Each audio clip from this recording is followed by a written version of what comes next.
that what you're talking about? You can see where the spatula thing is hanging. Okay, so let's talk about the first mysterious construction process in this lock, which is when I make a lock like this, the first thing I do is make the case, and then I make all the parts to go in it. And so English locks are made of, or the cases are made of, three main parts. One is a sheet that forms three parts of the box, and then there's a rail at the bottom and a rail at the top. And how do you hold them together? Well, you can't gas weld these together back then. And so, in fact, in most of the assembly in a lock, you can't forge weld because that distorts everything. And part of the skill in making the lock is in getting the parts positioned correctly. So you have to come up with a procedure for fastening the parts in that doesn't distort what you've already done.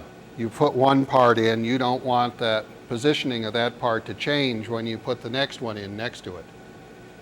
So in English locks, the parts are either riveted together or they're fastened with screws.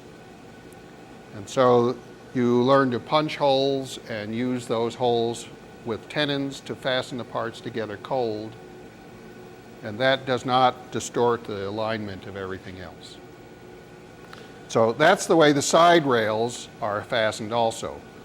The side rails are held to the case with these 6 standoffs. Can you zoom in? All right, so we have here, here, here, and let's see. You stay still and I'll move. Yes, sir. And we have here, there's one, and there. So those are posts that are a 2-headed rivet. Well, a lot of people think every rivet is a 2-headed. This is a 3-headed rivet, but one of the heads you don't use. So one of the heads goes out through the side rail, and the other head goes through the sheet. And here is a sample of that construction, I shall pass around. So here's just a scrap. Got the side rail. The sheet is fastened on top of the side rail with the end of that tenon going through the sheet and through the side rail. So let me pass this around. And the case of the lock and the keeper are both constructed that way. So if you look inside the keeper, you'll see the same construction. So I'm going to do that first, basically. So I brought with me the secret lock case. What do you think? Just looks like a rectangular piece of sheet, and that's all it is. So I have. What's that? Is that mild steel or mild? This is mild steel. So the first thing I'm going to do is bend the two ends up. Then I'm going to make the side rails, and then fasten them to the sheet case. Okay? Any questions? All right, I have a little to do first. You can't see it, but I have marked on this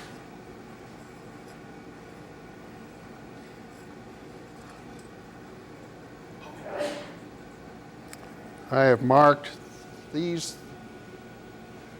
important features on this sheet. This is the hole for the bolt. This is the keyhole, center. This is the tumbler, and this is the spring. So this layout covers all the parts in a single bolt lock that get fastened to the, other than the ward plate. These are the important sort of landmarks. And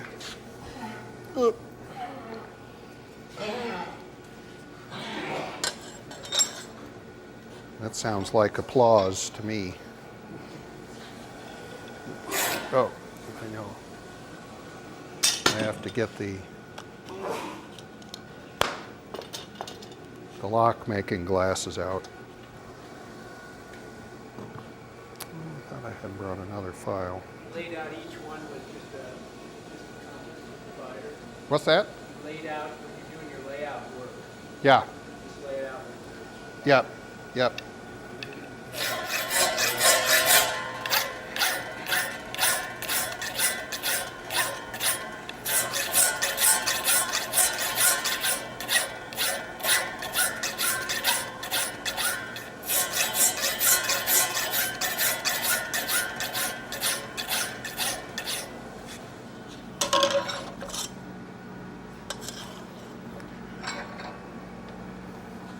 Now, let's see.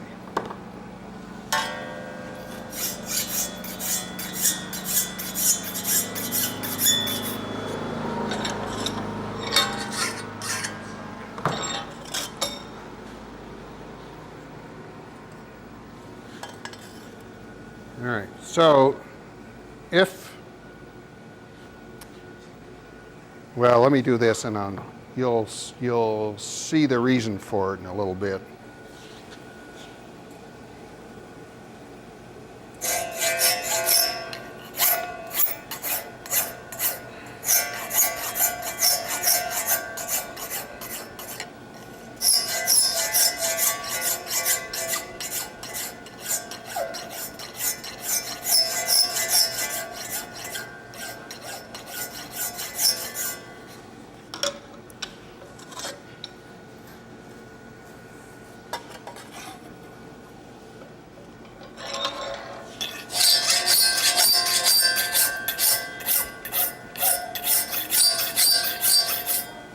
Oh, man.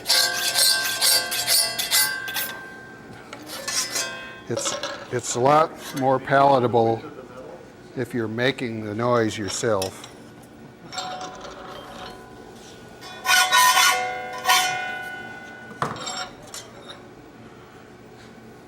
Pete, is that the width of the metal?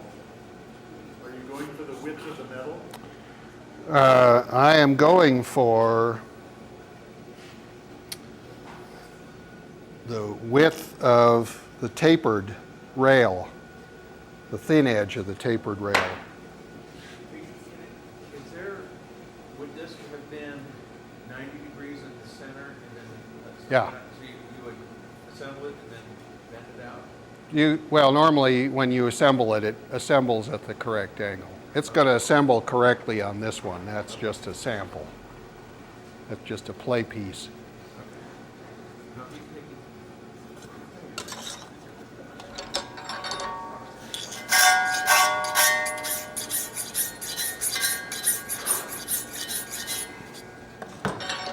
Here, water jet doesn't make this noise, does it? Huh?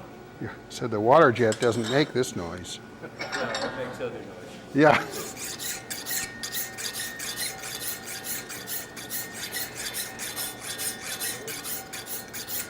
Okay, so let's see. And so I have filed the ends that are going to bend to allow for the thickness of the rail that's going to fit between them. And I've done that for two reasons. It's a lot easier to file this while it's flat than after it's bent. And that notch gives me the indicator of where to bend it. Both. All right, and then I'm going to do one more thing. So, let's see, where's my chisel?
Okay.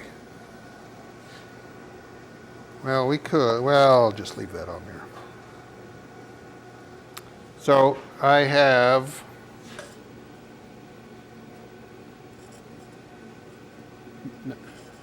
notched the ends. All right, good. So I've notched the ends, and I have chiseled out the location for the hole for the bolt, the deadbolt.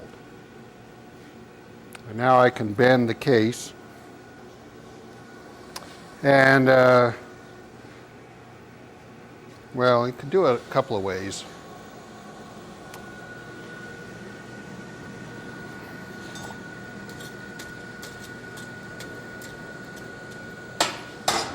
So some of these you can bend cold.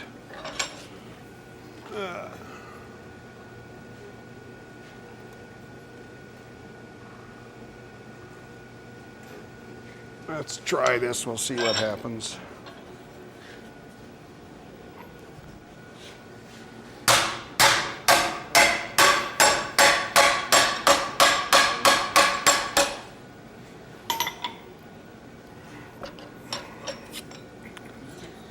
Okay, now the object here is to make a nice sharp corner.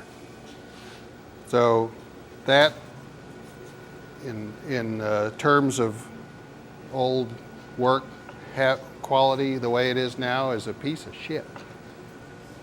This is unworkmanlike quality. So we've got to sharpen that corner up and make it look crisp. So I'm going to upset the corner cold, and we'll try to sharpen that up nicely.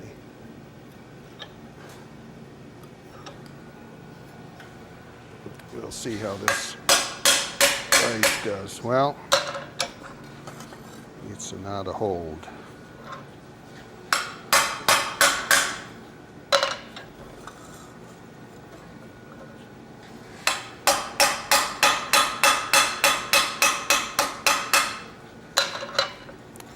So this is a pretty good trick that I'm using here.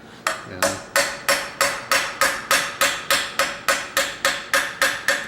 see how it's cocked in the vise? Then I can work on the two corners.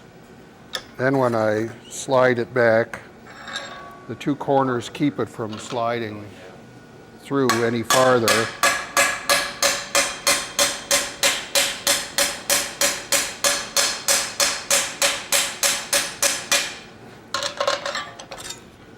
And I'll do the same here.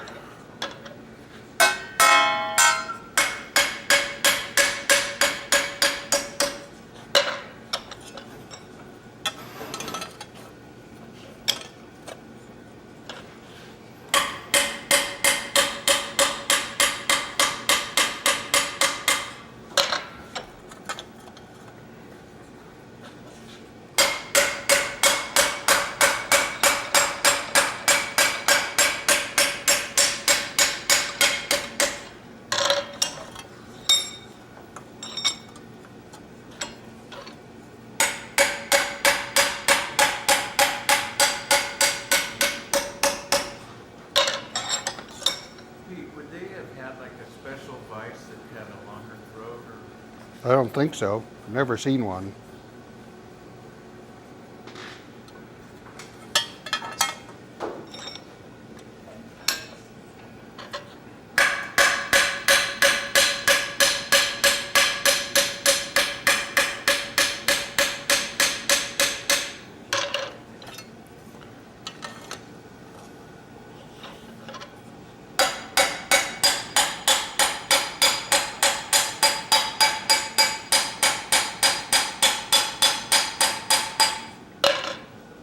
All right, almost done with this end.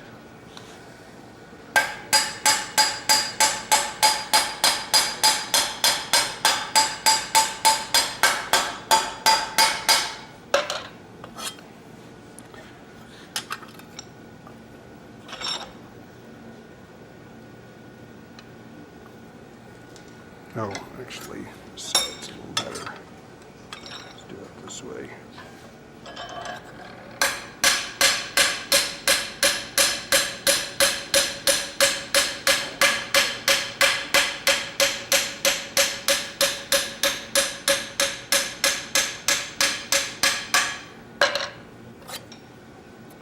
All right, that's pretty good.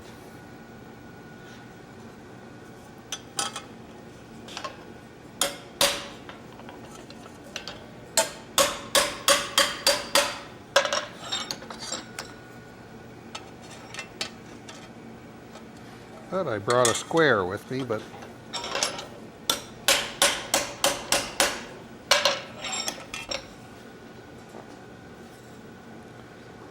they'll just have to guess.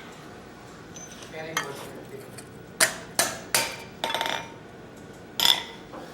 All right, so that's one end. I don't know if we can see that. Oh, great. Thanks. So it's hard to see, but it's pretty sharp. Anyway, so that you can see that's fairly sharp now. So you were doing basically an upset square corner cold. Yeah. Yeah. Cool.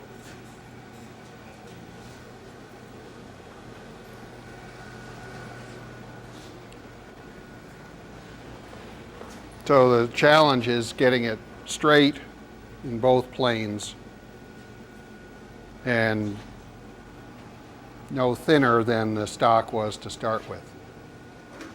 Do you need to anneal that to keep it from forming a crack after all that work? Not if you can do it fast enough. I mean, if you spend an hour and a half doing this instead of 5 minutes, you would need to anneal several times. So if you can do it in relatively few procedures, then you don't need to. All right, so you can also, so we can do the same on this side. Or you can, just for the sake of interest, let's do it differently.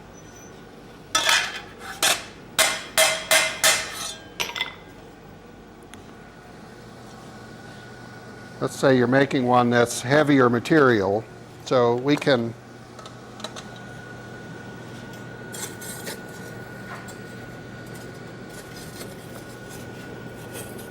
yeah.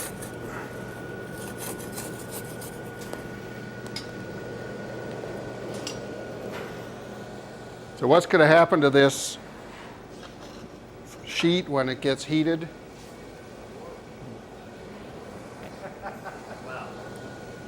Yeah. Well, I'm left-handed, remember, so it's going to do it.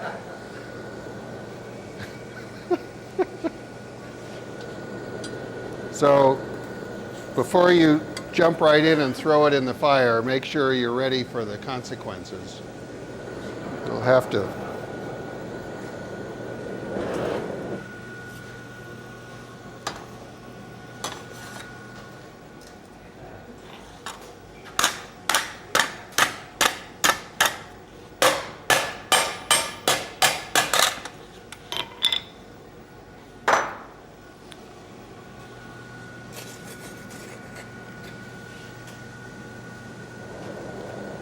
So you guys all know when you take a flat bar and you bend it, the bar doesn't stay flat in cross section anymore. It cups across the bend.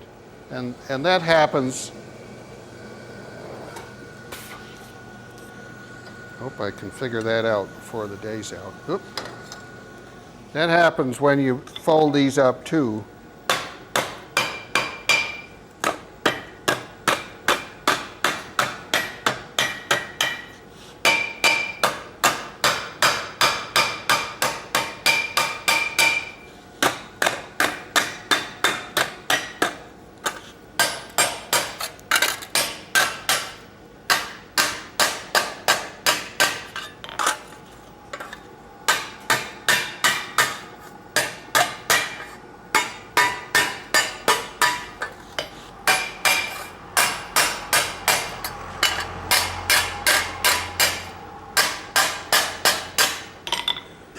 So one of the advantages of folding it hot is that after it cups this way, you can, when it's hot, you can take the cup out by hammering like this. It flattens that face.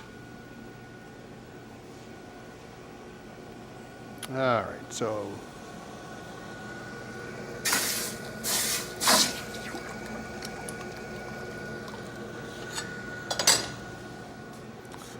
now we're most of the way there. We'll do the same upsetting.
What gauge is that? What gauge is this? This is 16.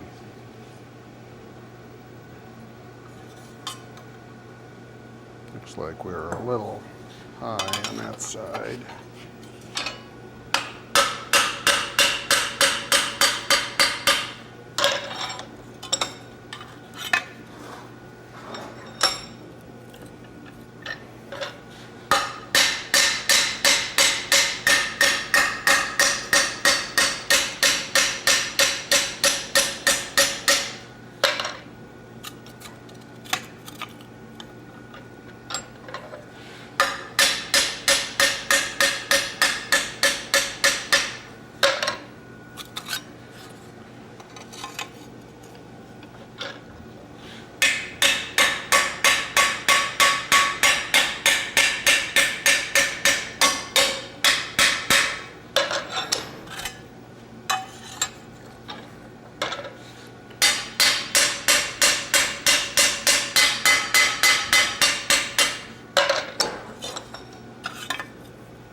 All right, so I have a little, I know you can't see this, but I have a little sway in this front edge. I can see it, but have we got to put it up against? Anyway, so the corners stick up higher than the middle. That's really not ideal, because this is going to mount to the front edge of the door. So I'm just going to stretch the middle of the plate a little bit.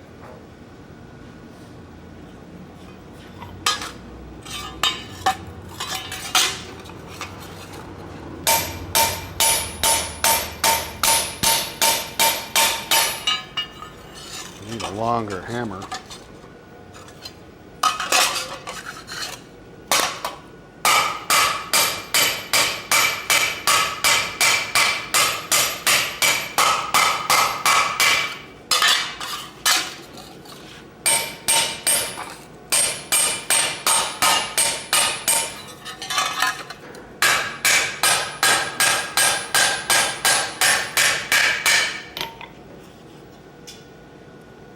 That's a little better.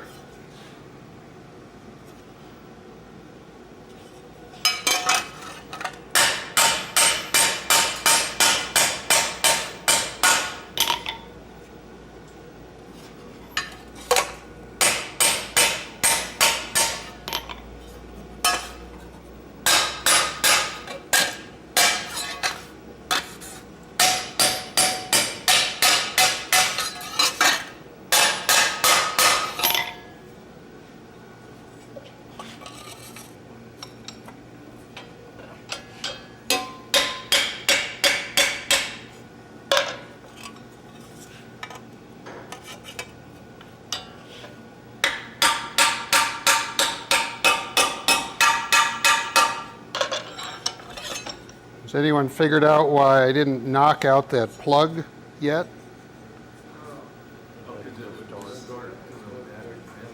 Yeah, it wouldn't bend equally across the area above the hole. It would. So this is a good way to try to get a pretty uniform square edge, even where the hole is.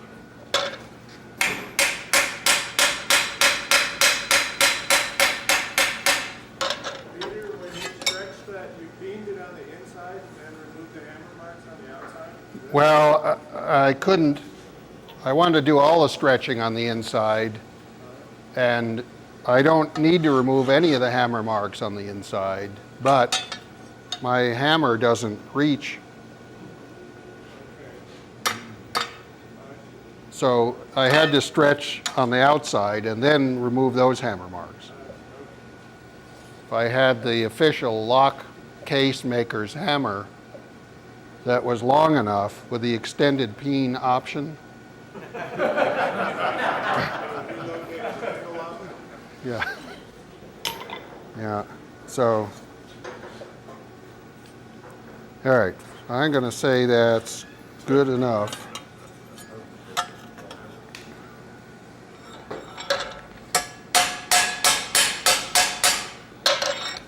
Okay, so now I have the corner formed, and now I can get rid of the plug.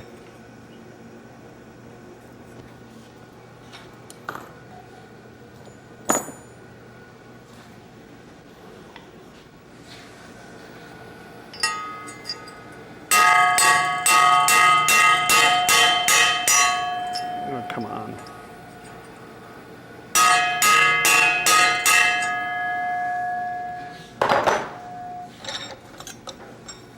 See how easy that came right out?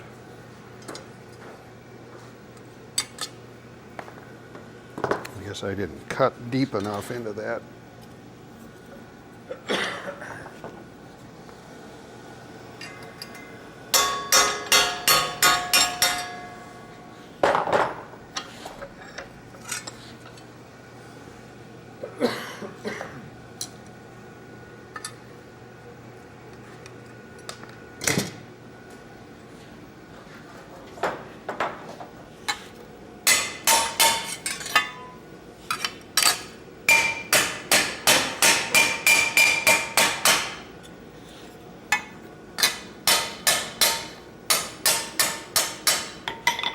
All right.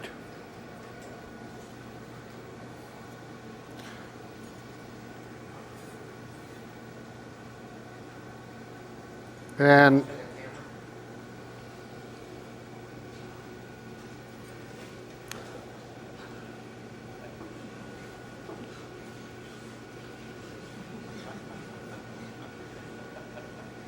okay. That's enough of that. Any questions so far? All right, so let me start on the side rails. I'll pass this around.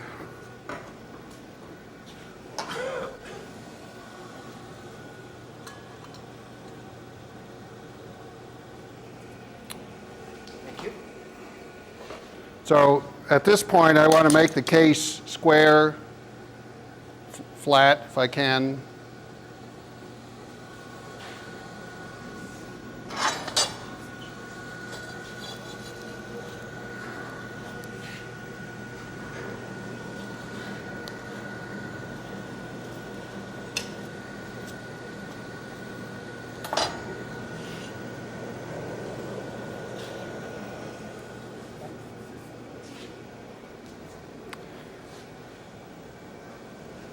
Oh, I need one more. I need one more measurement.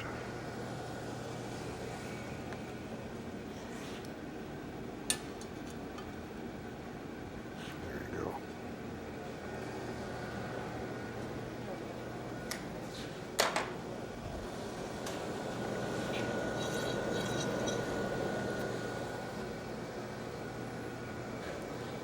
go. Okay, so now I got to make the tapered stock for the side rail.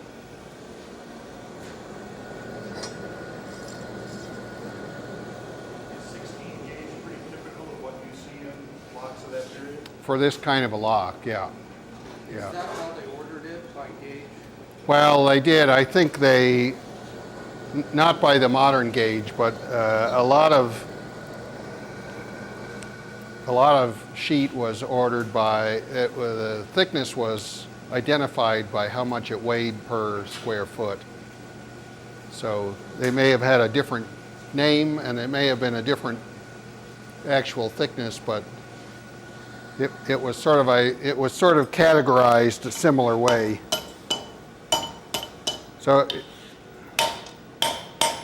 it's a good thing that knives are an older tool than locks, because knife makers learned how to do this before they feathered out the edge, and if not, all the locks would have had banana-shaped sides. You guys need more coffee this morning, I think. So all that pre-ordered stock would have come from England, or there were foundries at that time? Well, I'm talking about English lock makers primarily. So they were using, English locksmiths were using locally made materials. Okay, but at the time of 1770, There were very few locksmiths in America. When did America start making its own steel? Well, there was wrought iron made in the colonies in 1620 commercially in a blast furnace. They started experimenting with the ore in the 1580s and 90s. So it was one of the reasons for colonizing.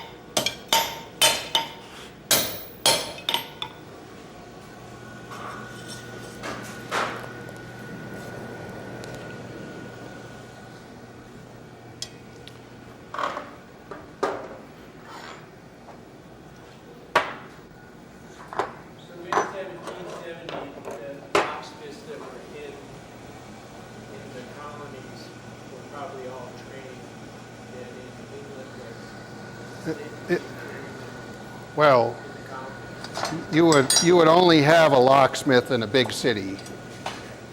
There were 5 big cities in the colonies. It was cheaper to buy an English lock than to have a local guy make one.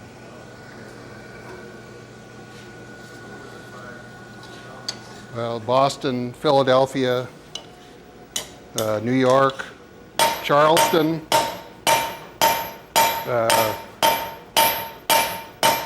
maybe there were only 4.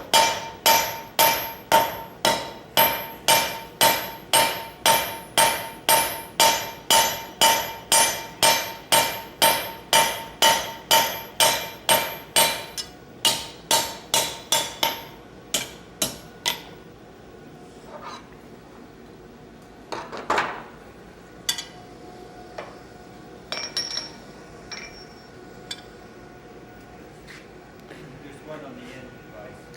These are both, I need a sharp center cut. On this side? This side of the stand. Oh, no. Oh, no, one What No. are you saying? How'd you do that? Stick them both in back to back. So put them both in like this, yeah.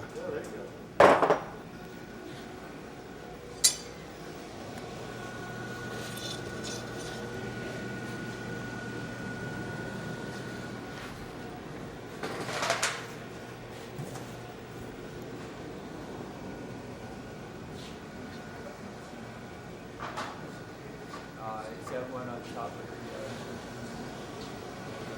the, That's too big. This one's too big, shank. You need thinner than you're I can live with that. okay. It's too big a shank though, I think. Oh, no, that's all right.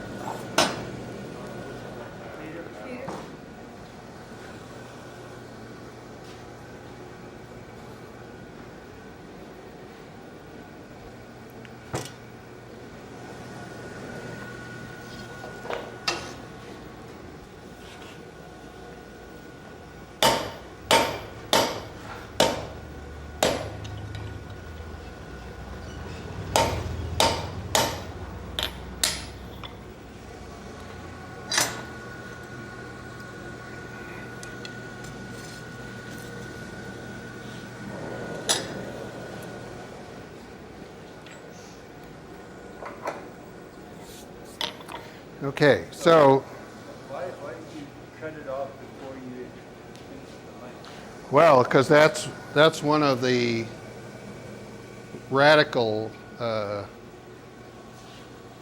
what would you call it, maxims, the counter, the splinter group maxims of which I'm a member, which is to contradict all the rules of thumb of Abana.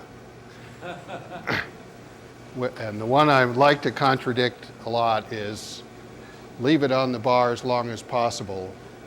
My maxim is cut it off the bar as soon as you can, because I think you can do the work a lot better once it's off the bar than when it's on.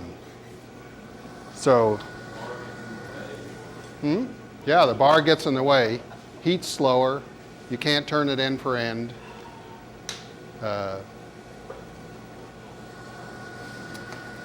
So once I know I'm getting close to length, oop,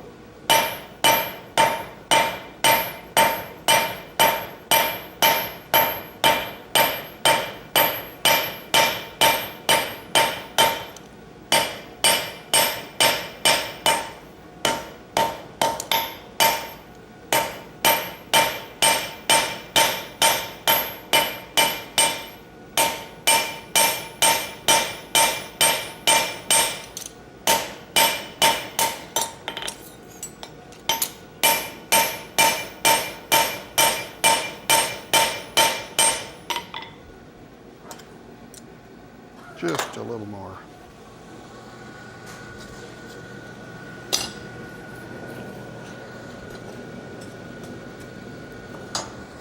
There are a lot of things I do in this work that are not possible if it's still on the end of a bar. You have to cut it off in order to be able to turn it, stand it up. And so being able to cut it off the bar is dependent on having correct tongs. So you have to be able to make good tongs. If you can do that, cutting it off the bar is no problem. If you haven't got proper tongs, then, see, I think that maximum of leave it on the bar is based on not having the ability to make or acquire the right tongs. So that's a kind of a make-do. Oh.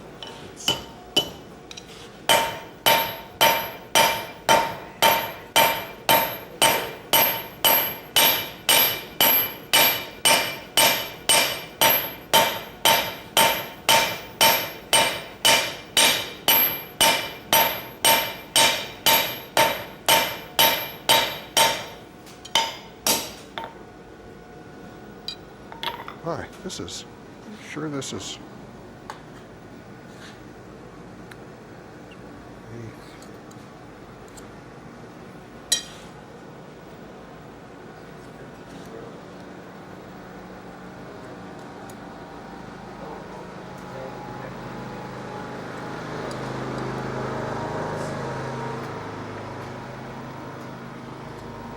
Well,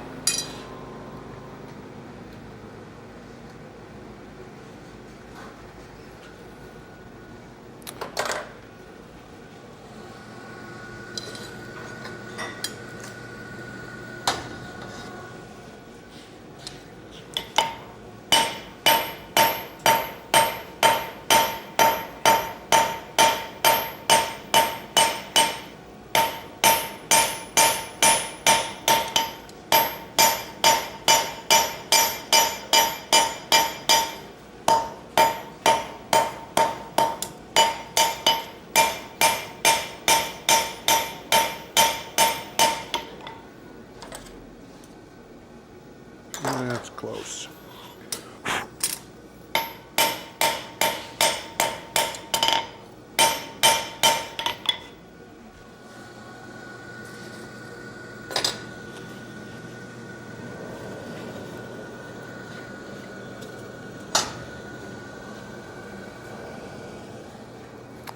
All right, now we can start punching the holes.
Almost up to width.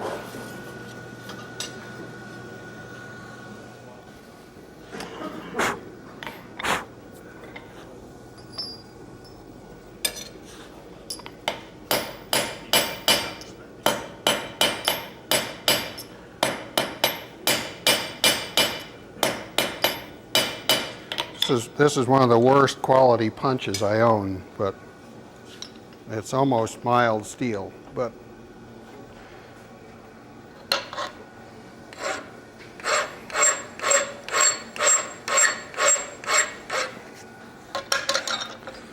it's one of those tools. Every time I use it, I think, I need to just throw this out the window.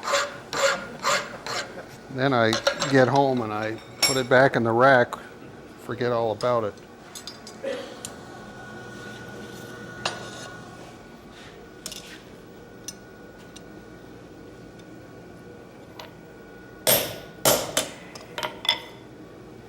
Oh, I can't do that.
All right.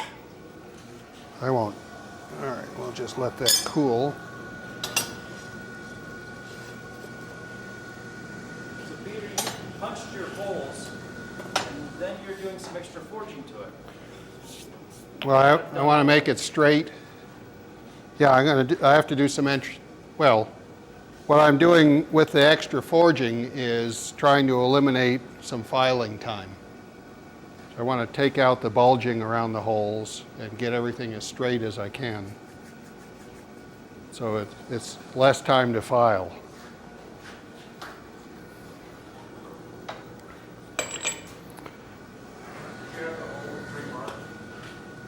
No.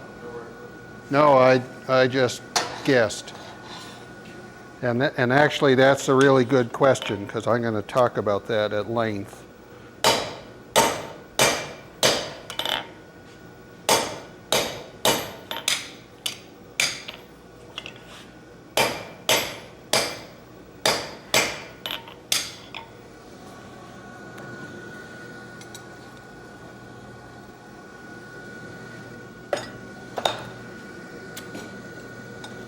All right, I'll just leave this one. Okay, so that's 1.5.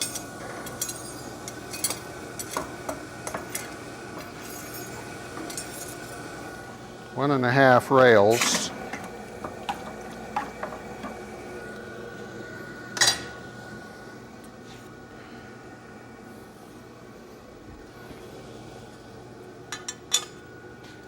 Good, it's long enough. And the holes are in sort of the right places. Good.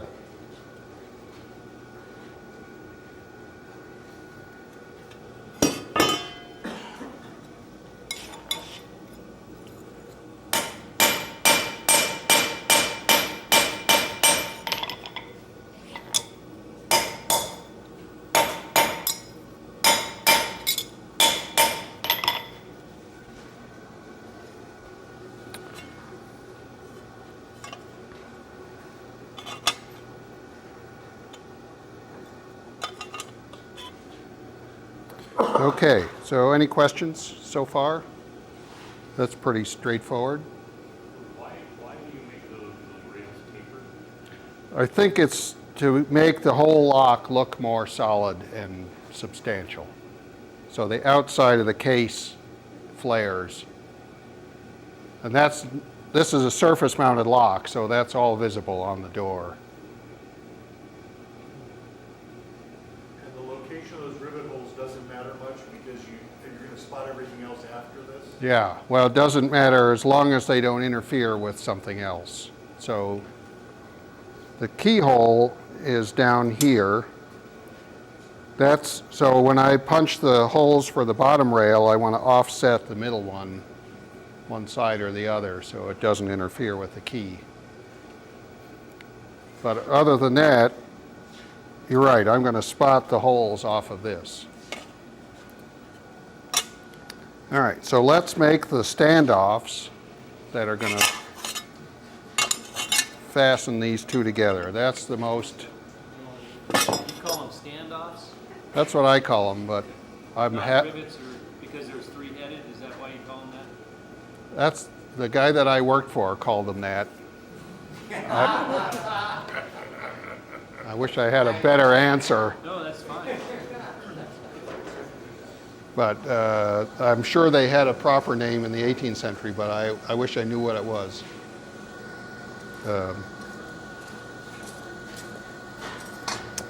All right, so this was a really fun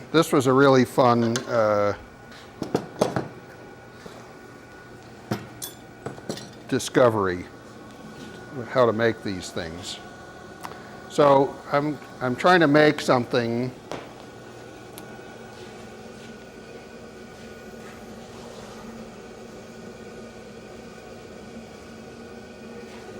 that looks like that. And when this gets mounted on the case,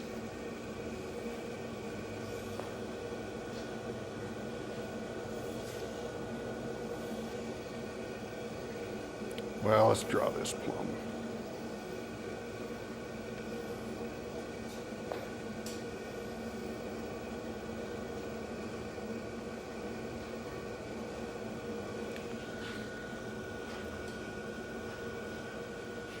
So that's how it's going to be mounted. Is the taper that functional? So to say? Well, yeah, everything is for a purpose. Sure, okay. And, And the purpose for the taper is it's less work to get that to go through a small hole in the case. and so the thicker it gives you enough structure to be, It's uniform thickness. no, I mean, Yeah. that's so that there's enough material there to have the strength you need.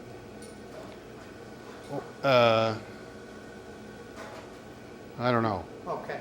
Could you have run it flat all the way to the bottom and just thinned it out from the rivet? Yeah, but this is so much faster.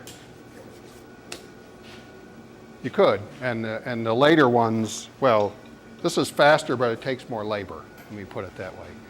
And then the other big consideration in historic work is cost of materials is the highest part of the work. So using less material wherever you can is what makes your work more economical, more profitable. So I'm trying to make these things strong enough and also use the least amount of material or make the least amount of waste. The more of it I saw or file off, the worse off I am. All right, so I'm going to use these secret tools that only I'm allowed to own. And I'm going to use this to help form the tenon, and I'm going to use this. This is my own invention, a bar that was bent in the middle. No one else has ever done this before. Thank you, Yuri. But there's a whole class of tools like this that I think are the most useful and easiest to make tools. It's just a bar bent double. In this case, the end has been filed, ground, whatever you want to do, so that the top surface is domed. So if you want to think of it in modern parlance, it's a double butcher. An upside down. It's a passive butcher. What do you call that? It's not an active butcher, it's a passive butcher. Is it a filing device you're gonna? Oh, wait till you see this. This is so exciting.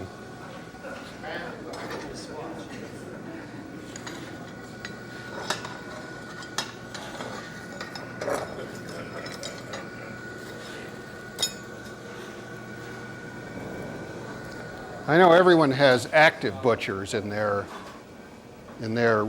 toolkit, but this one just lays there, just lets you do whatever you're going to do on top of it. So what do you call? That's got to be a different class of tool, don't you think? Yeah.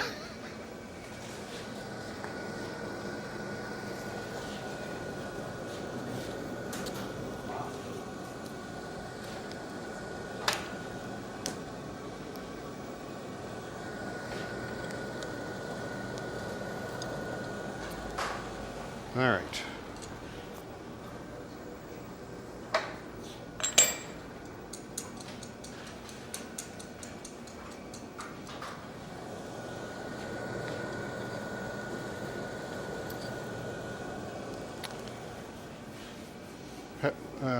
Let's see. I guess you can get a good shot of the anvil. I'm just, well, when I get there. So I'm just gonna make this into the right size starting stock. So this first heat is just a resizing.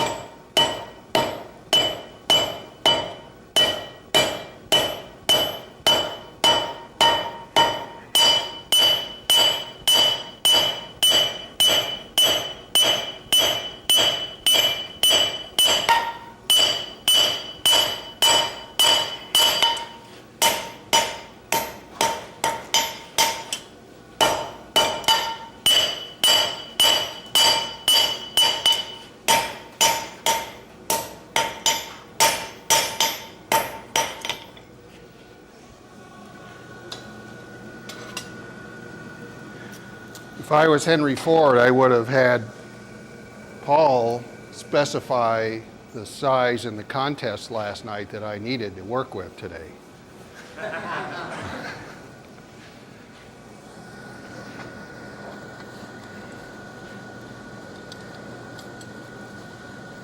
All right, so now let me make some of these, whatever you call them.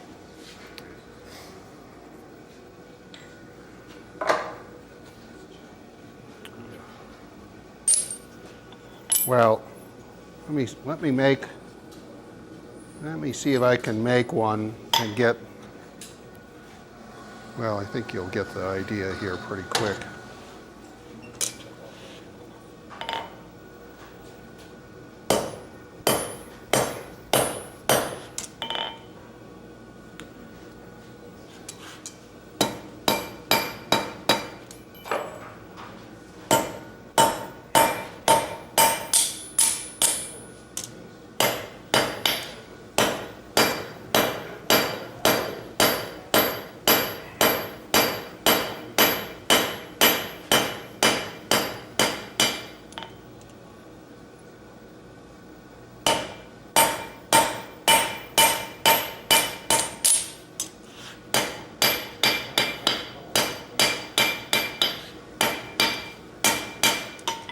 Okay, not bad for one heat. Got the whole shape ready to cut off.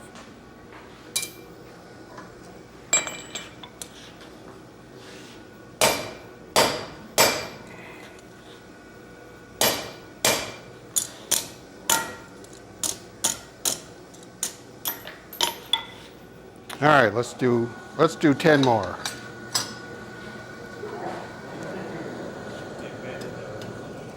What's that? Yeah.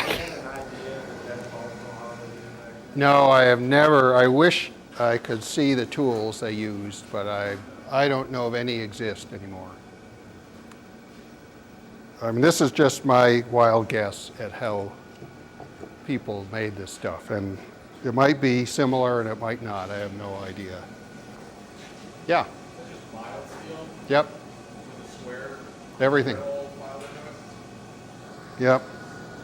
That can't possibly work.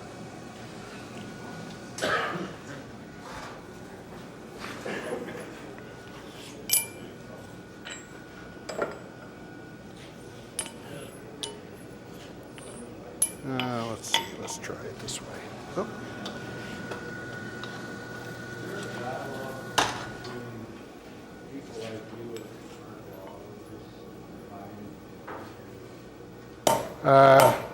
Occasionally. So here you can see what the double butcher does. Boy, I'm gonna cool this off a little so the camera can see it better.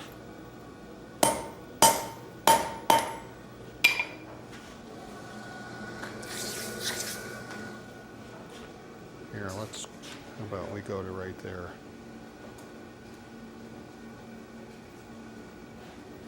There. All right, so there's nothing too complicated about that.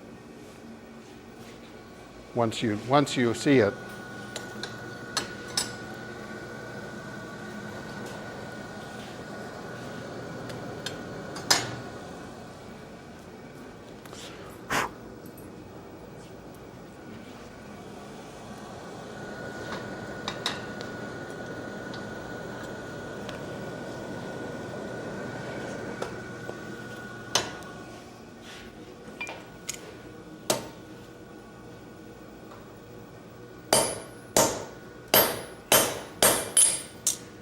Oop.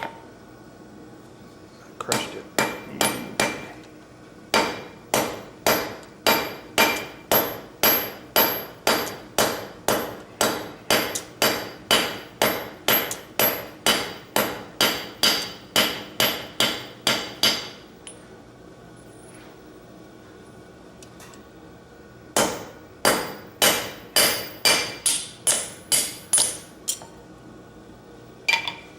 Is that little block that you're making that tin and then tapered away like a nail header?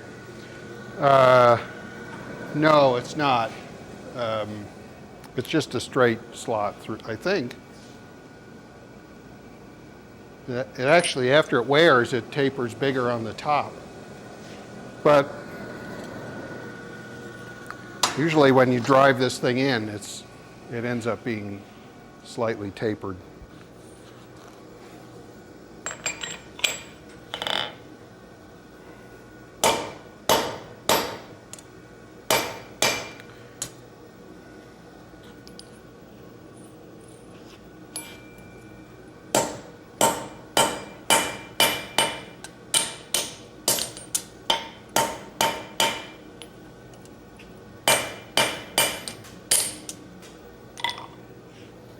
All right, you make one or two more, and then I'll have enough to do this.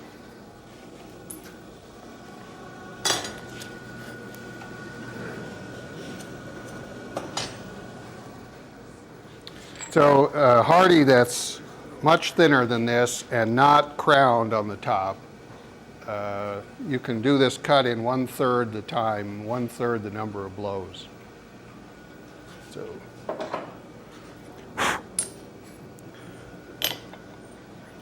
And that's, to me, that's the kind of stuff that often makes the difference between one heat and two heats.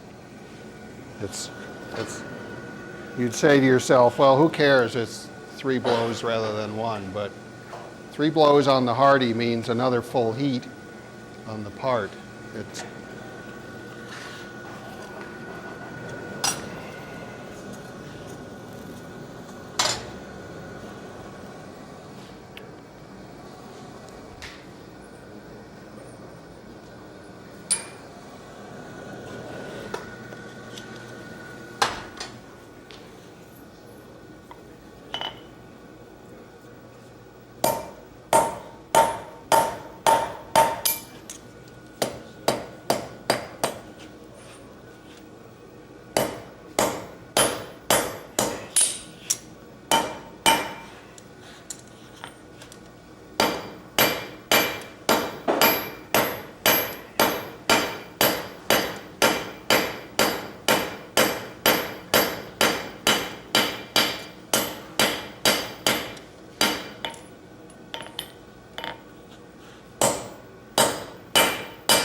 I keep putting my tongues.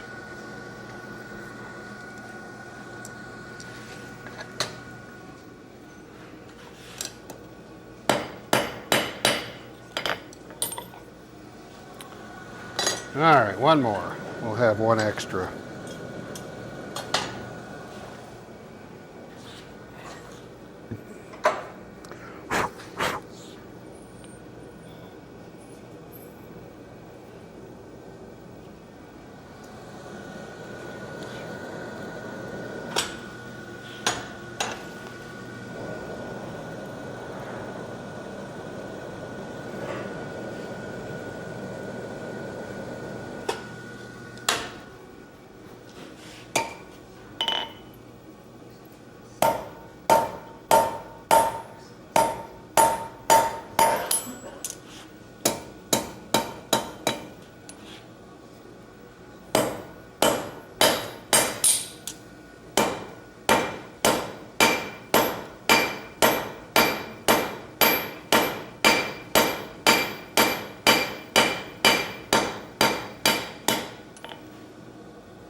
Oop.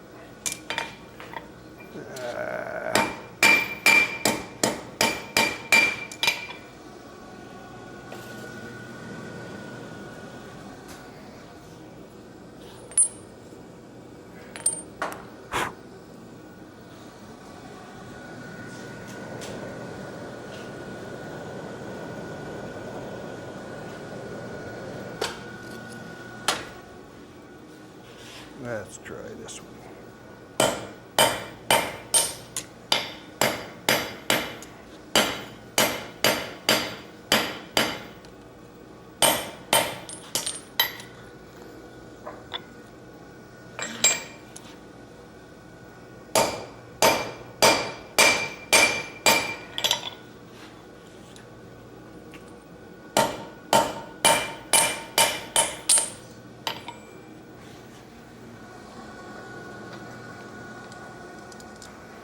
All right.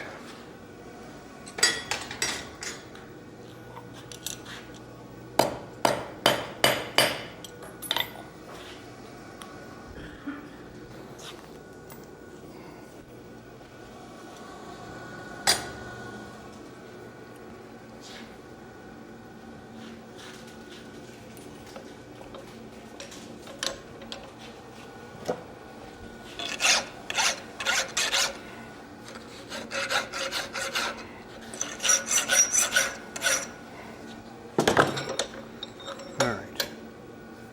That's that. So now I have to make this straight.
All right. Before we put the side rail on, probably be good to cut the keyhole.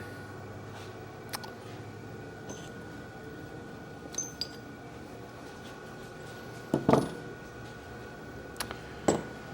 didn't bring a large enough punch. Where's that? I had a punch here yesterday, a handled punch. You think it's still here?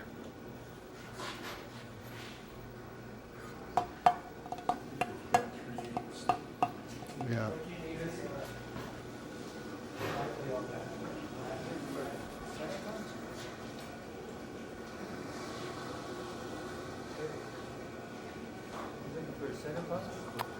A handled punch that we used yesterday during the group project.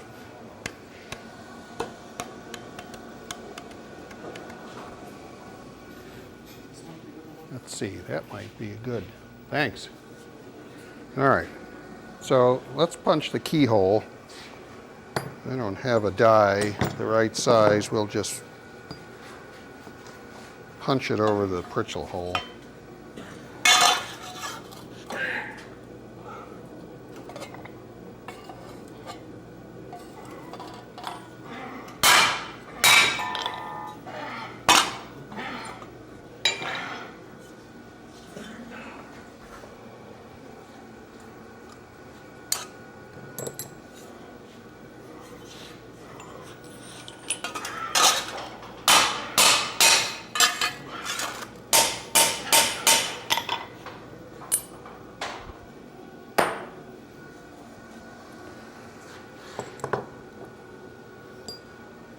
All right, I also, yeah, you can pass those around. I also make these dies out of mild steel, and you can punch into the die for a cleaner result.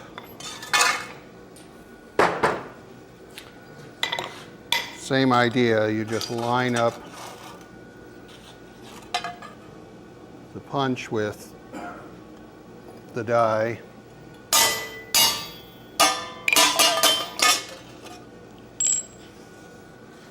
And that punches out a hole.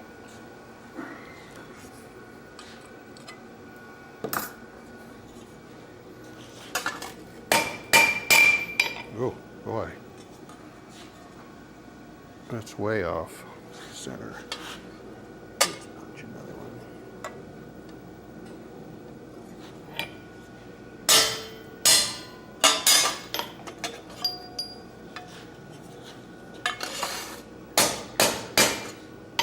Do you drill a hole in that plate? In your die plate? You can make this hole any way you want. Did you drill it or punch it or? I've done both. So it doesn't matter. I can't remember how this one was done.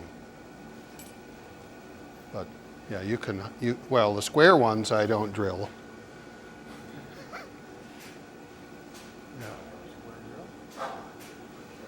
Yeah.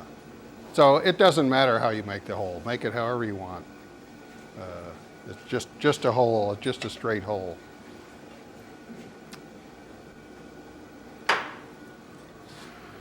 And now I can connect the dots.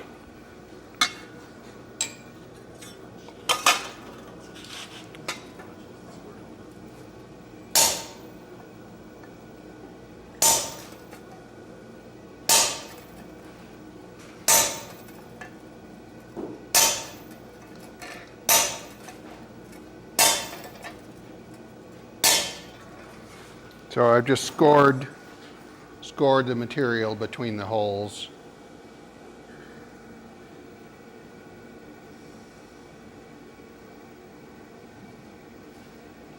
There we go. And now I can shear it out.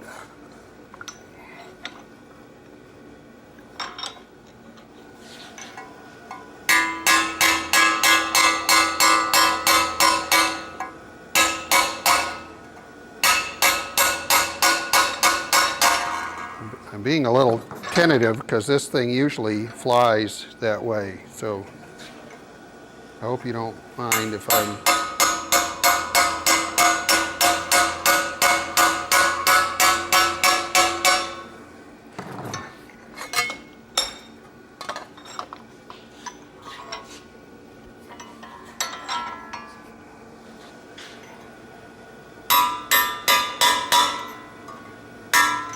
there we go.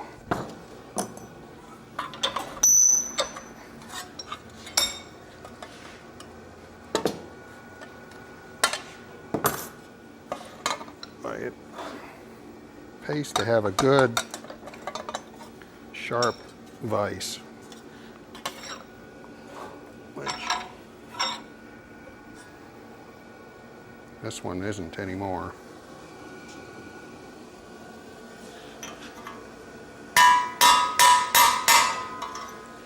I'll tell you what I'm going to do.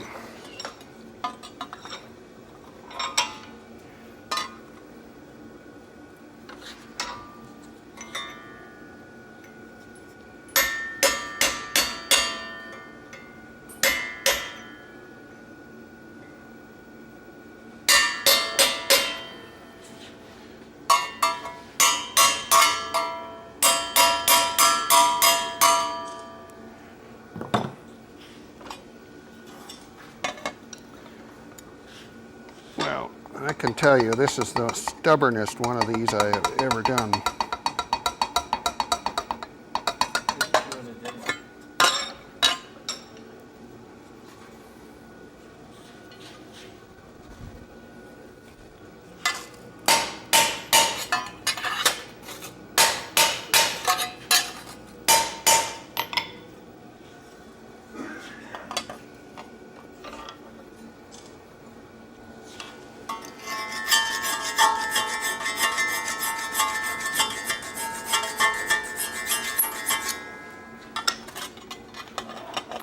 One of the nice things about working with wrought iron is that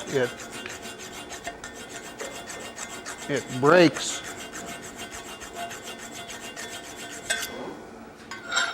quite readily on a score line. So just a slight scoring, well, I guess for most people that's a big drawback, but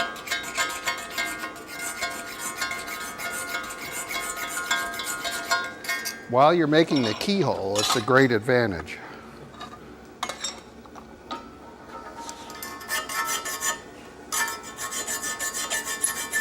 All right. I know there were some files over here.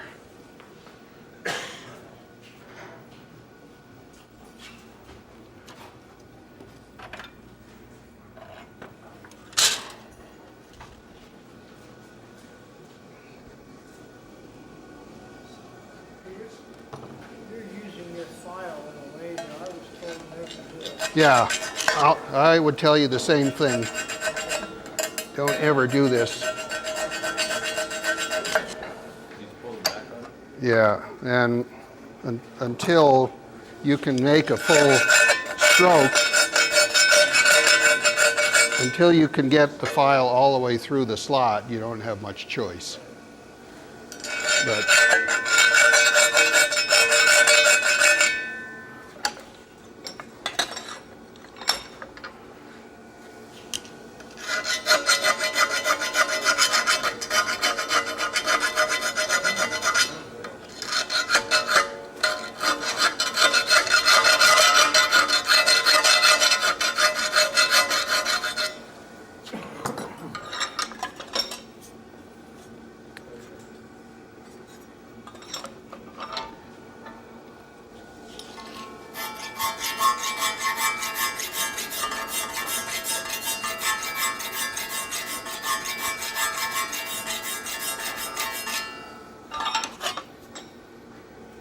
all right, there we go.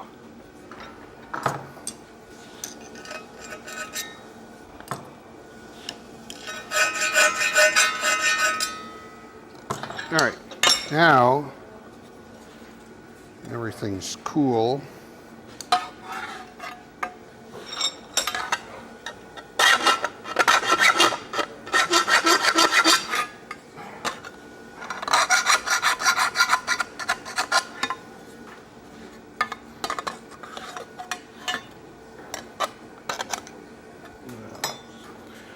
All right, so let's get to the interesting part of how do you fasten this rail in place. So here's the part that I think is, oops, it's going to go up here. Here you can see why you want to offset that bottom hole so it doesn't interfere with the key. So this is obviously the top rail.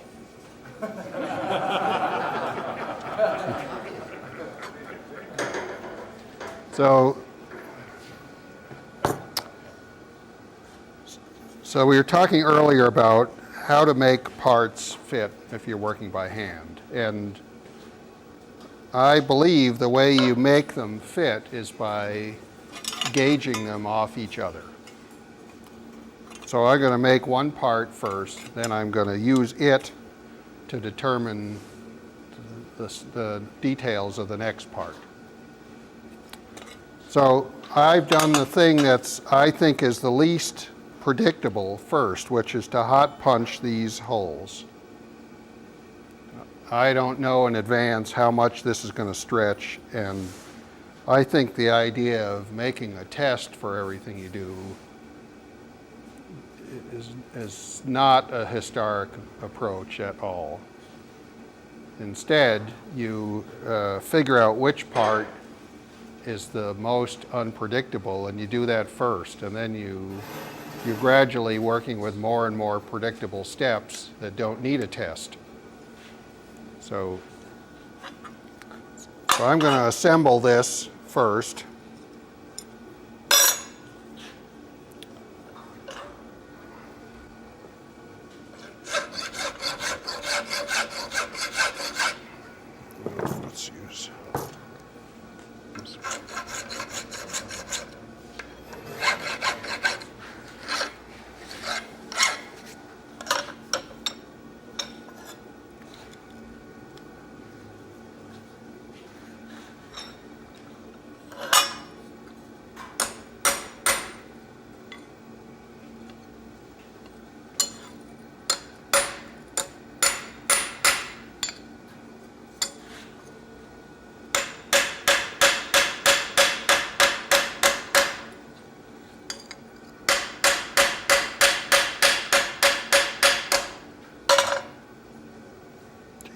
but that's in the right place.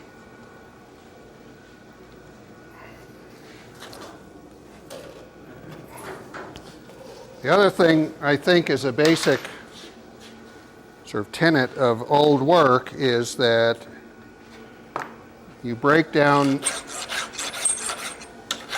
the steps or the project into very simple steps.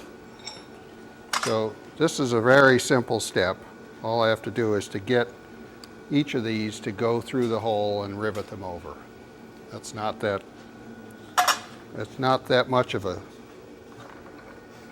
challenge, as long as I put them all in and facing the same direction.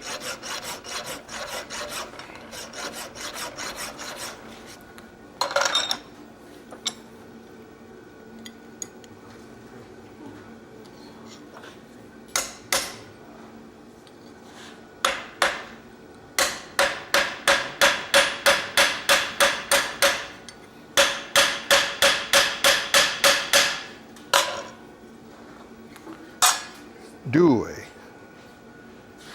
Where's the third one? That was the spare, I think. There it is.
All right.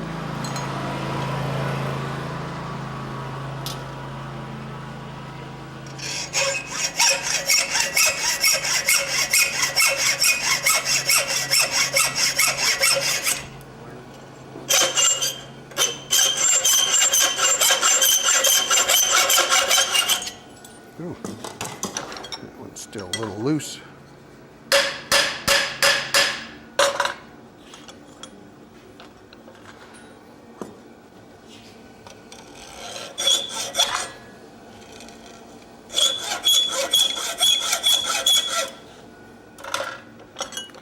Let's try it this way.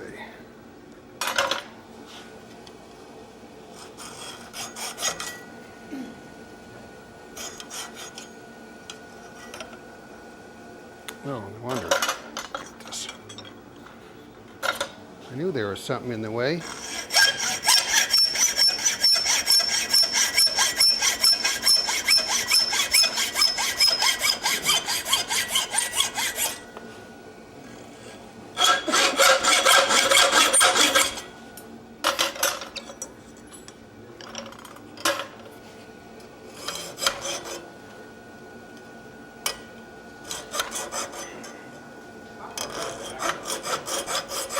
What's that? How far back to Hacksaw go? Well, I think there's one in the master mirror chest. Isn't there? Anyone know? Certainly 1,000 years.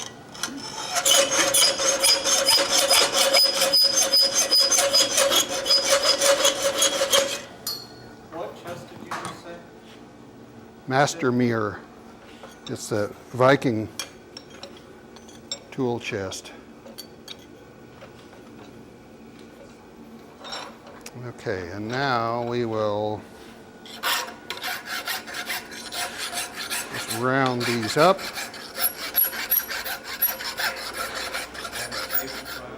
Nope. You know, this is a risky file.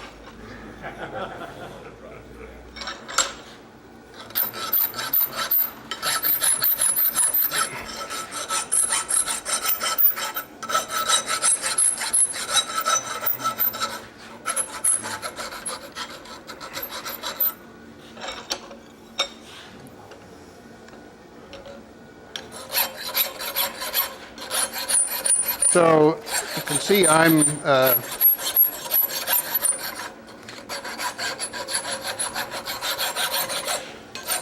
assembling first and then trimming, then making the parts functional after assembly.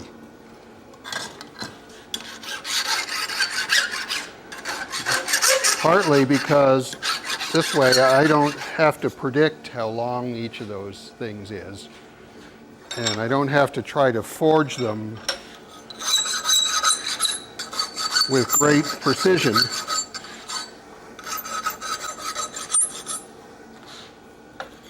I can make almost any of these forgings work as well as the others.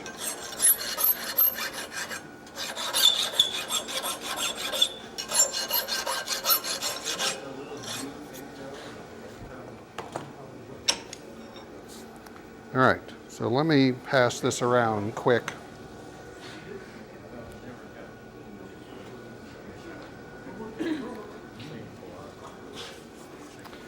And the next thing we'll do is punch the holes in the case and rivet that on.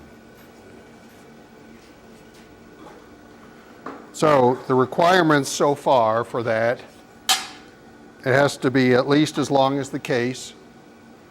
The 3 holes have to all fall inside the case, and it has to be relatively straight. A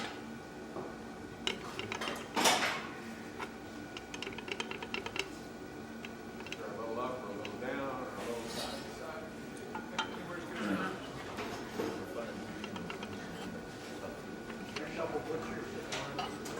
side. I'm sorry?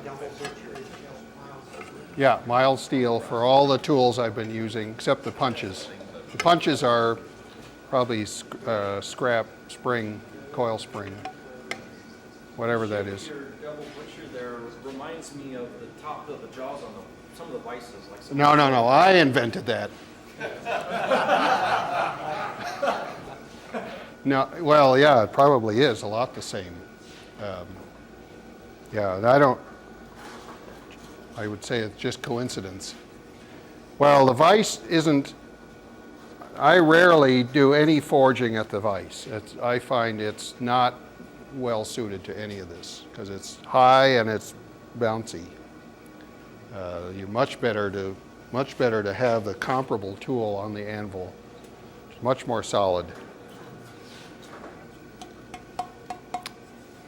But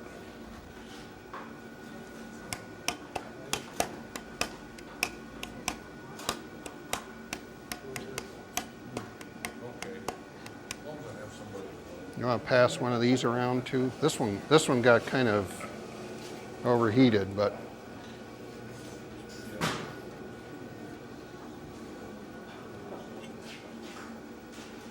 so here we have 3 of these, we'll call them standoffs. Each one is going to go through a hole in the case. That's going to anchor the rail to the case in 3 places. So remember we were talking a little earlier about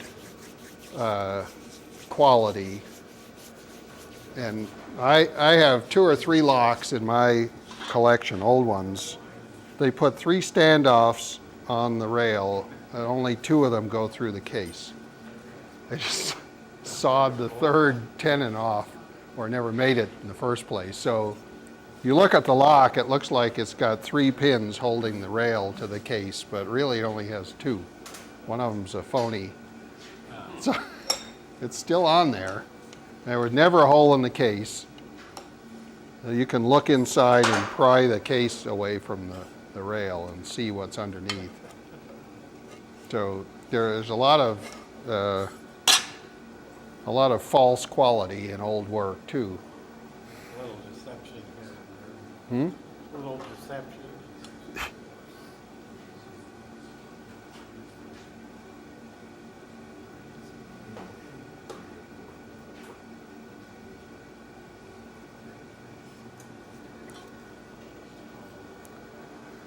All right. And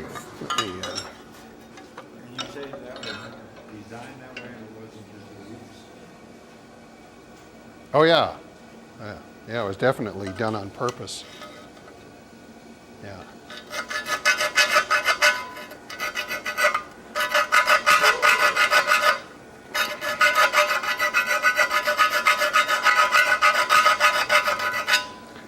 So if locksmiths were paid two different ways.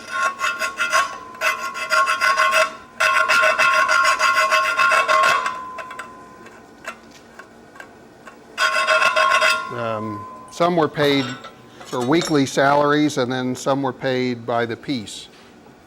And I guess if you're really fast, working by the piece might be a real advantage.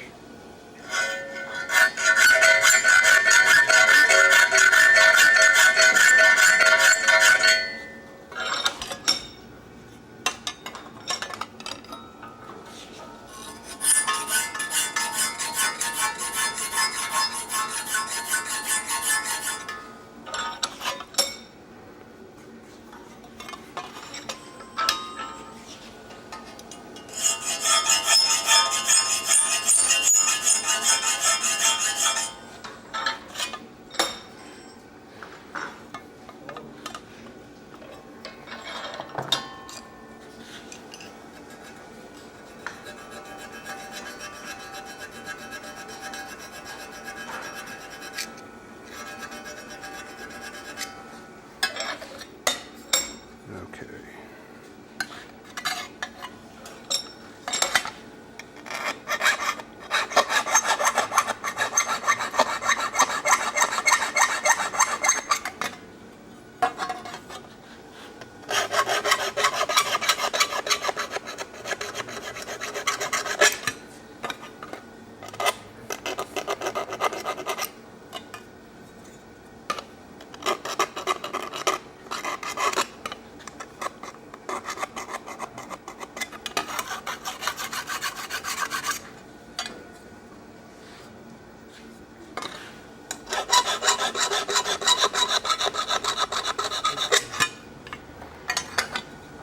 So, we're going through all of this. We still haven't talked about the design of the mechanism at all. So how are we going to do this? We have another session tomorrow, which is 2 hours. And the other thing I had hoped to make while I was here were a pair of these compasses. So can we get some gauge of popular opinion about how to use the rest of the time? Maybe you can. Compass, all right. 1 vote for compass, 2 votes for compass. Compass, compass, compass, compass, compass.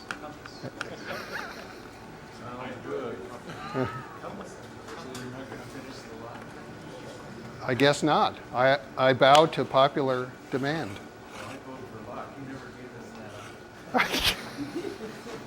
One for lock. How many more for locks? You're talking about finishing the lock. You're gonna go ahead and assemble it. I'm going to assemble this part, but, And so what are we missing on the lock? well, all the mechanism. Just the shiny parts. All those for locks, just the functional lock. Oh, man, that's a tough crowd. We got a half an hour. There are no holes in the schedule, huh? Are there any holes, any extra time in the schedule? Supposed to finish the project. I know. The only hole in the schedule is the mixer. You want to sit in here and mix.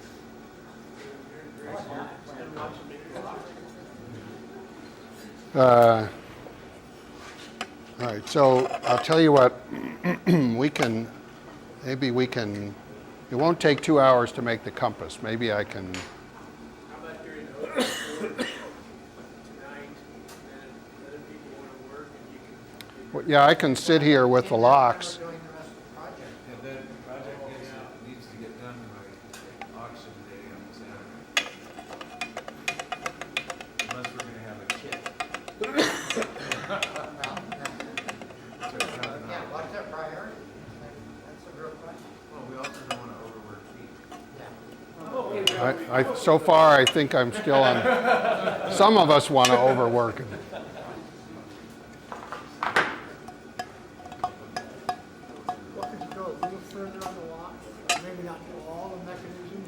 Well, it's the key and the.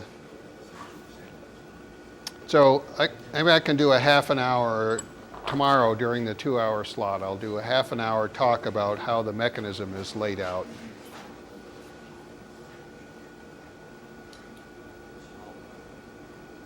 And if anyone, I'll be here this evening. If anyone wants to look at it with me informally, we can do that anytime.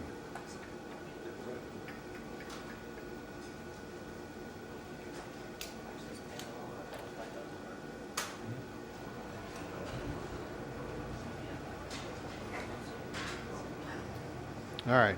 Is that? Come on, that was the simple thing. Where is it?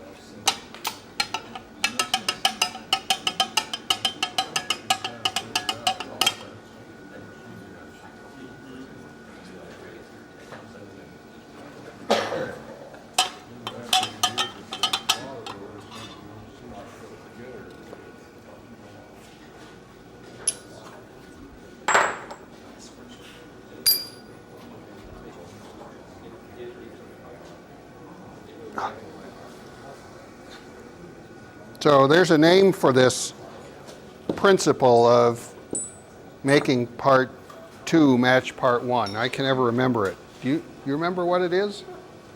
Or like when you build a log cabin, you put the first log down and then you just measure off the first log to cut the second. Compensating error. No, it's a new trendy name. What?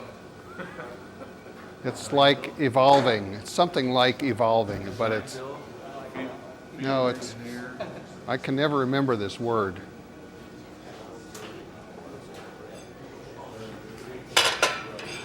Well, that's how the Greeks built their one dimension. What's that? That's how the Greeks built the Greek temples. They had Oh, one yeah. dimension, and everything would be a multiple of one column. Yeah, And then it would be the length, 2 columns. right. Height would be whatever, and the width would be another, all off. Well, that's the designing, and I'm talking about actually cutting the parts. But, well, but it's in the process. It means you're not pre-measuring anything. But in the design, you are. You're pre-measuring. You start with 1 unit, and you measure out the whole. Yes, but you know the height and width and depth of the building before you start touching any tools that way. You gotta make the first one. Yeah. Well, you don't have to make, yeah. So, but in this, what I'm talking about is a process where you don't know any of the dimensions. It's a cut to fit. Yeah, Fancy word for cut to fit. right.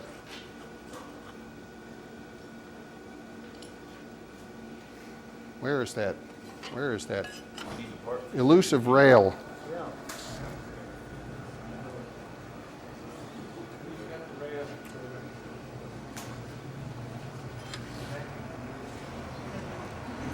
The third rail.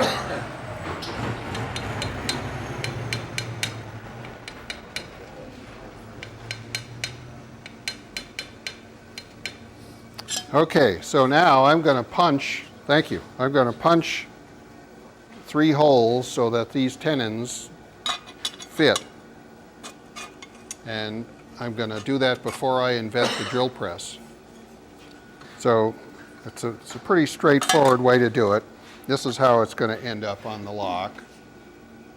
So I'm going to mark the locations for the tenons. Just going to flip it over like that. Somewhere up here is my handy dandy scribe. Oh, yeah.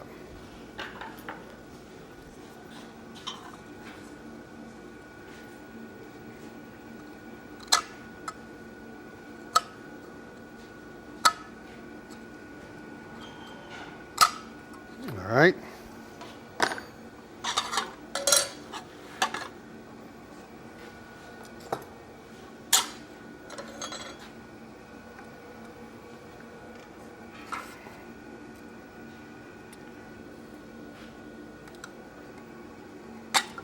Put this down where it won't wobble.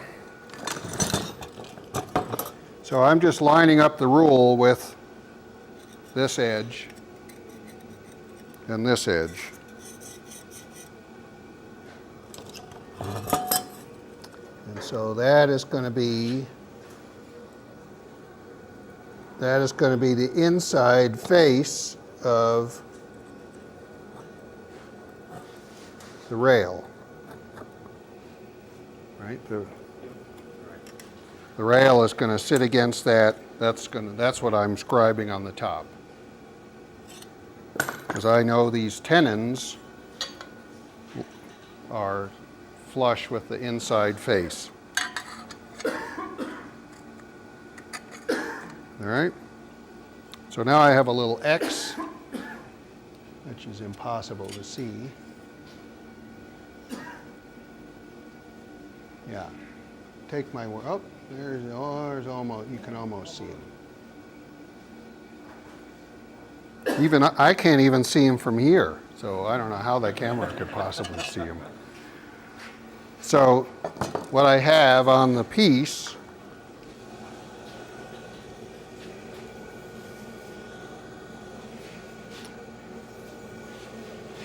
here's the case, looking at it just like this.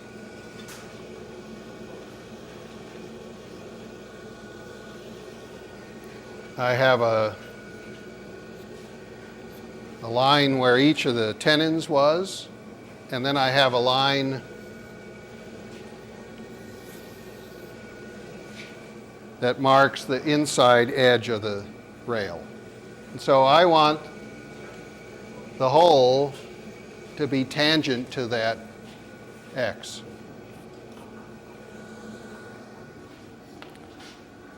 And it takes a lot of fussing and head scratching and thinking to drill that in just the right place. But when you punch it, all you have to do is put the punch right where you want it to be. You don't have to calculate a thing. So it's a really easy thing to punch.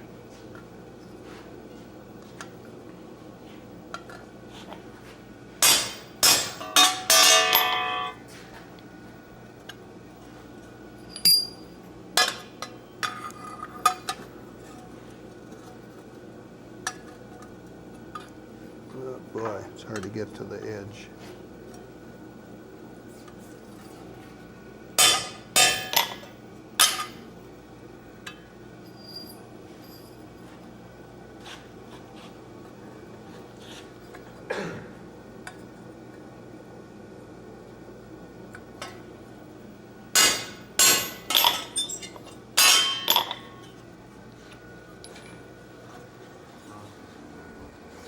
What was their unit measure in 1770? Inches. Fractionally. Fractional.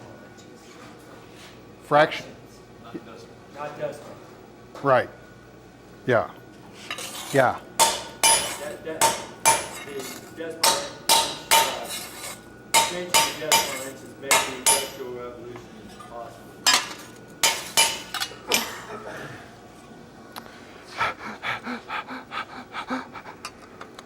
All right. It was double baited.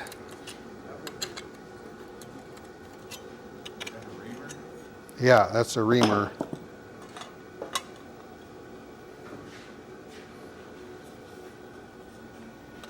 Did they have those in colonial days? Did they have reamers? Did they have holes back then?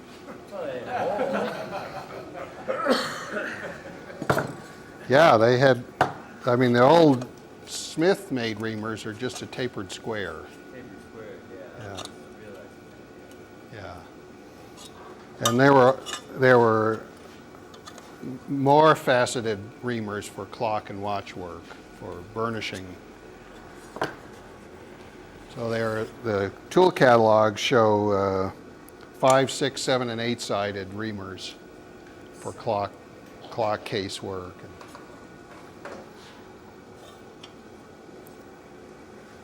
All right, you're almost there.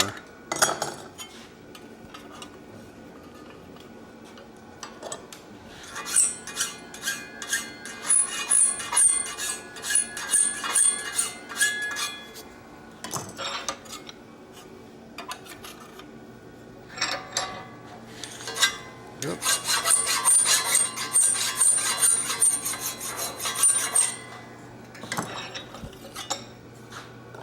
When did the English shift from inches to metrics? I think it was in the last 30 minutes or so.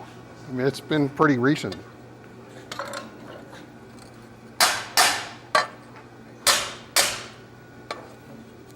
Oop, that one didn't quite make it.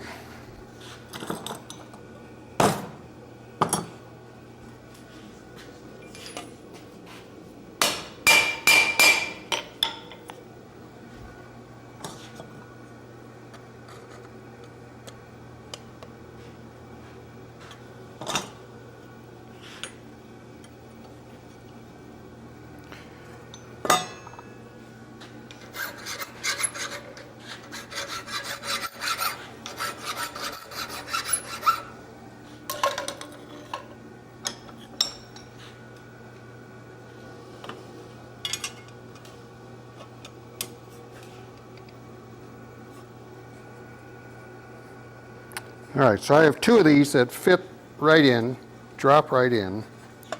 And the third, I don't think, let's see if we can see this on the camera. Yeah, two of them slide right in. The third one, the tenon on the standoff is inside, is closer to the middle hole by Just tap it over. the 16th. Tap it over. Son, I'm just going to pry it.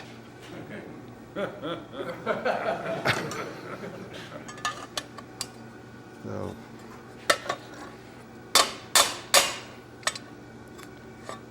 it's still not quite. Still needs to get. Yeah. Sometimes you have to mean to pry.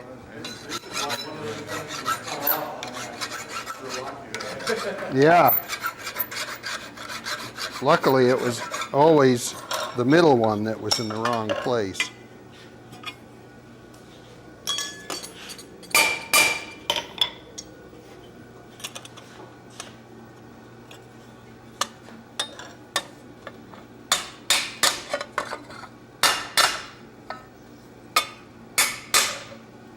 Okay. It's like a dog.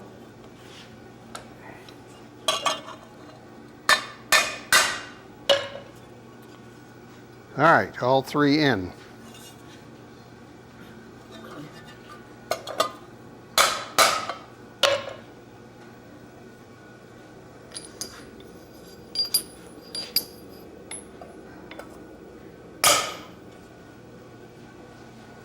That makes a good rivet set.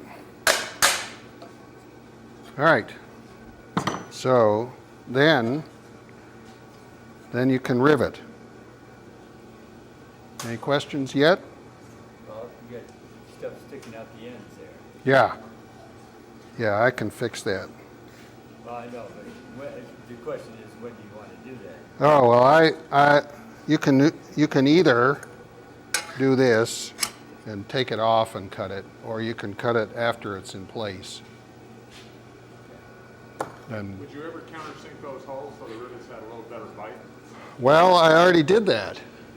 Oh, with the reamers? No, when I punched.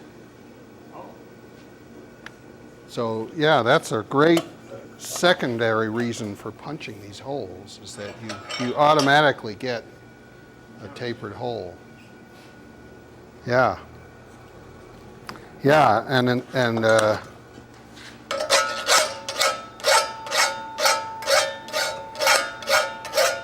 so that's the other reason that it's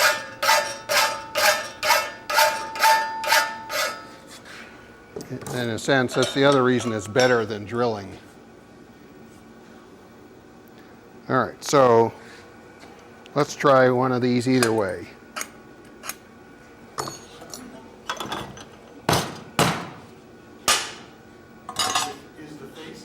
is the the back of the box away from the latch gonna have a taper to it or 90 degrees? No, the tail edge is 90 degrees.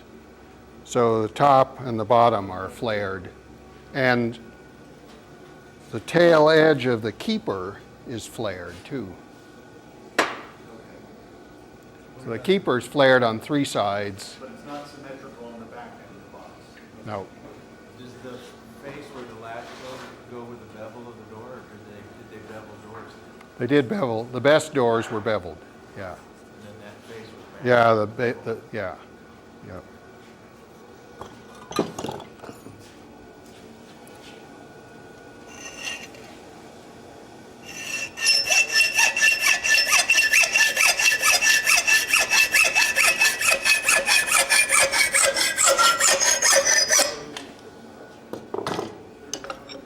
All right, so we can do one like that.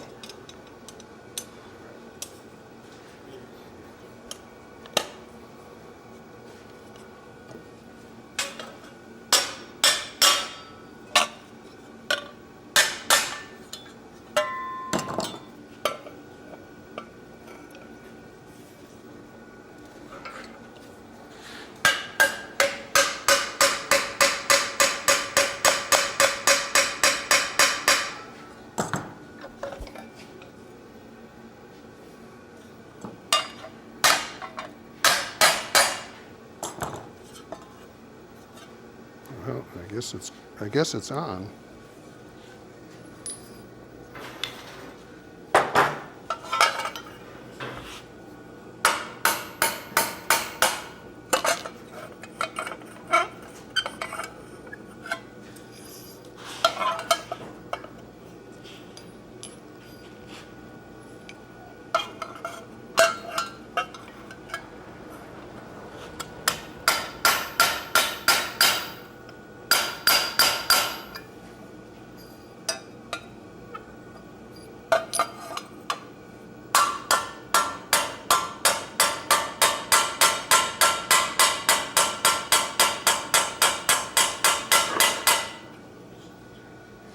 So, I missed why you left that 110 alone.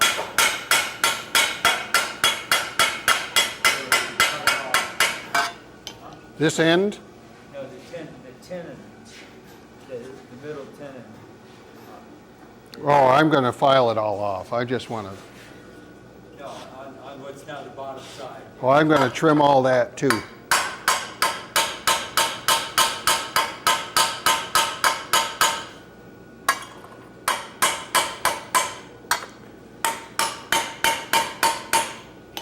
I was just wondering if it was losing it. So I'm going to trim all this after I get the other side on, and then if I file across both sides, I know everything is flat to the surface of the door. So at this point, I don't really know for sure what's the proper angle to trim that.